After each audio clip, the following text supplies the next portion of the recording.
Welcome to Gold Derby. I'm senior editor Denton Davidson here with Lauren Smith, who went home in 11th place on Thursday's episode of Next Level Chef.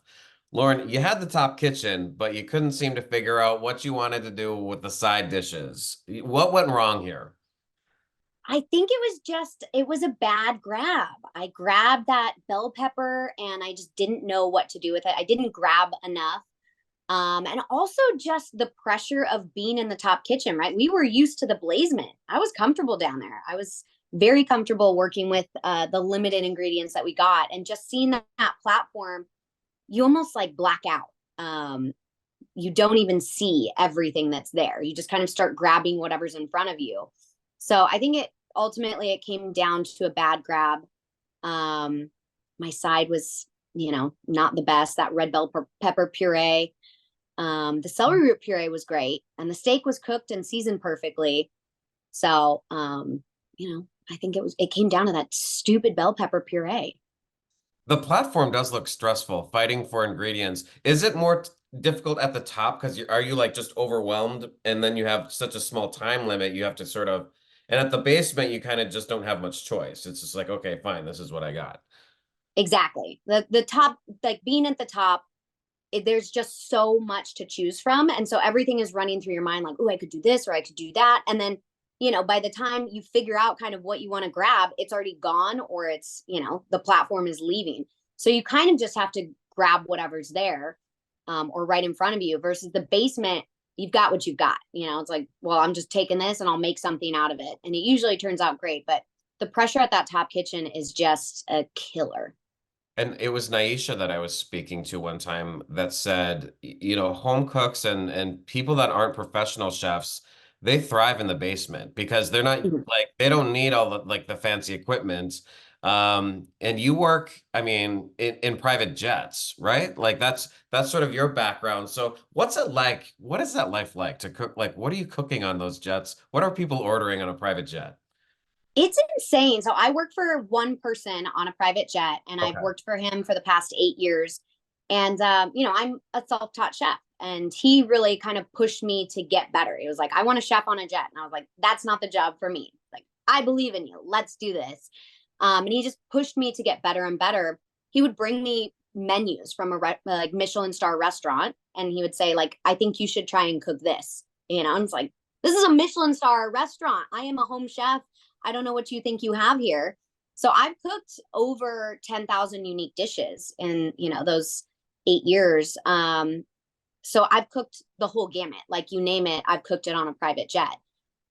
Should I be cooking most of these things on a private jet, like a sealed tube? Probably not. But I do it anyways. But most of the time, honestly, I cook steaks a lot. So that was in my wheelhouse. So it was, I was confident in the steak. But yeah, I just do everything on the jet. Because it has to be stovetop, right? I mean, you don't have an oven in the jet, do you? I do. It's not a great oven. It's a like Okay. very small, and it's kind of like it's a steam oven. So it doesn't, do the job that a normal oven would do. But yeah, I have one induction cooktop. I have a steam oven. I have a microwave that I never use. And I have like an immersion blender. And that's pretty much what I have to utilize on a private jet. And then Fascinating. I got fancy and I got like the whipped cream siphon, and I've got like I have a smoker, but I can't use it because you can't have an open flame. Um, but yeah, I've got all the tools up there. That's really cool. So getting back into the episode, you went into the elimination. Were you expecting, like, how did you feel at the end of the critiques? Were you thinking that Richard was going to send you in, or are you never really quite sure? I mean, you're never really quite sure, and especially I didn't think so because the challenge was a steak challenge. And even though, they said that the concept of my dish was a little muddled, my steak was executed well. And that was the challenge. So, and there were other steaks that were raw or not seasoned, or, like a weird, why would you put this with that? Um, so I thought that I was safe, honestly. I did not think that I was going to go into that elimination challenge. So I was shocked, to be honest. And then you go in there with Mada, another home cook, and he's on Team Arrington. You looked pretty confident going in. You'd been there before and won. So were you pretty feeling pretty good about, going up against Mada in this seafood challenge and snagging that lobster? What's it like to race him? Like for the platform, he's like, what is he, 6'5" and like 300 pounds? He's over 300 pounds and he's 6'5". And I told him, I was like, do not get in my way because I will climb over you. I do not care. But it was intimidating because he's just like a brick wall, right? So if he gets in the way, you're like, gotta dodge him. Um, I was I was confident, like I'm very comfortable in those eliminations because my big thing is if I don't have the time to actually think about what I want to, conceptualize the dish, that's when I go wrong. But if I have time and I can keep pulling ingredients and I see something out of the corner of my eye, like I saw that bergamot, I was like, what the heck is that? I want to try it. Then I feel more confident. But honestly, uh, I I felt like I was going home in that challenge just because their team, like if Mata would have gotten eliminated, they would have only had two people on their team. And so I was like, I feel like that's just not going to happen. We have too many people on our team. Um, and Mata's, we call him Shrimp Daddy. Like he always is cooking the shrimp. That's his wheelhouse is seafood. For me, I don't personally, I cook a lot of seafood, but I grabbed that freaking 10-pound lobster and just was heartbroken. As soon as I picked it, I was like, why did you just grab that giant, massive lobster tail? So as soon as I did that, I was like, man, you might be done so here.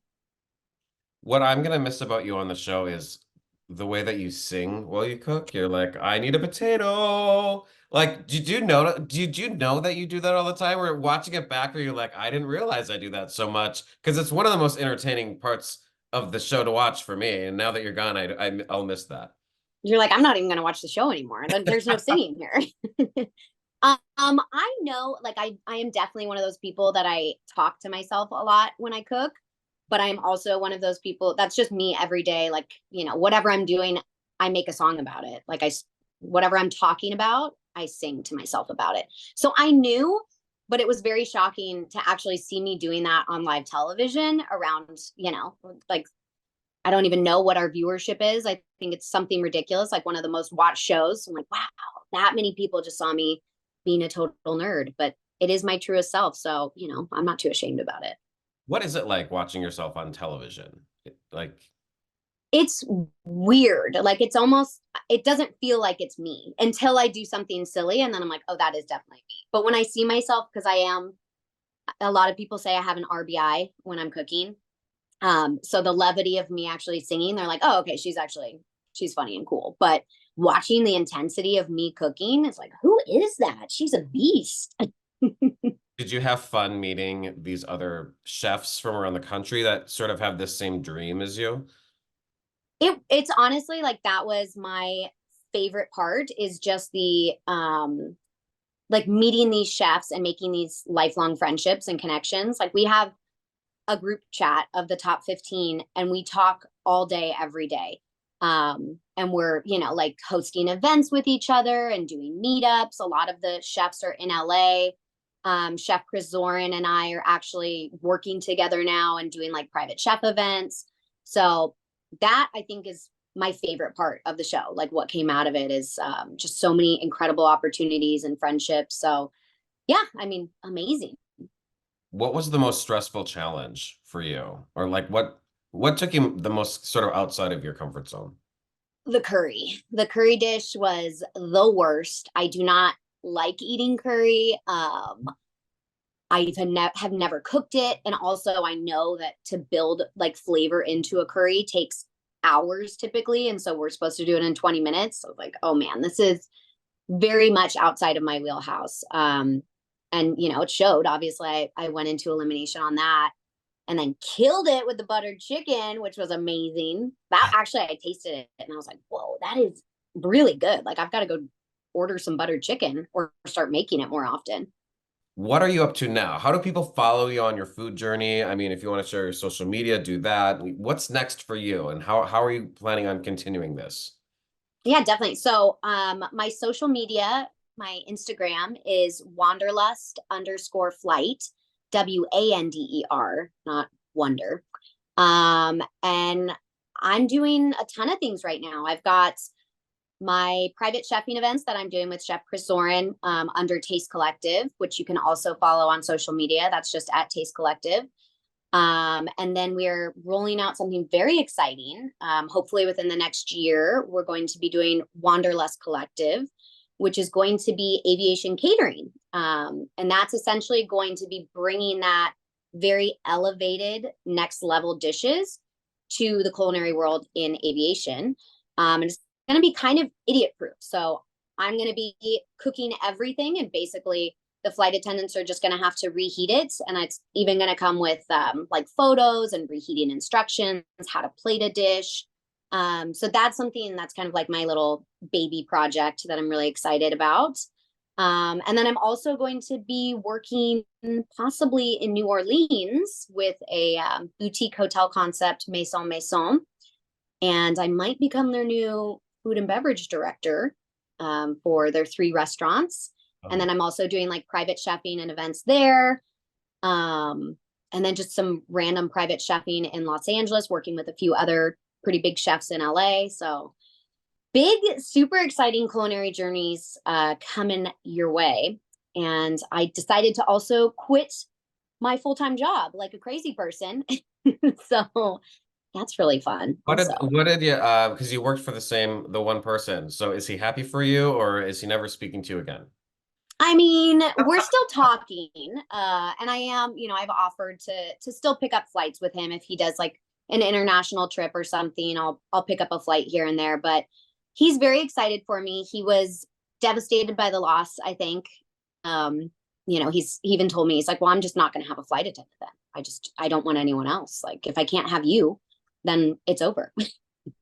So Um, Congratulations on everything. It sounds like you've got great things planned for the future, and congrats on making the top 11 on Next Level Chef. It was so much fun to watch you. I'll miss seeing you each week. And thanks for sitting down and chatting with Gold Derby today. yeah, thank you so much, Denton. It was my pleasure.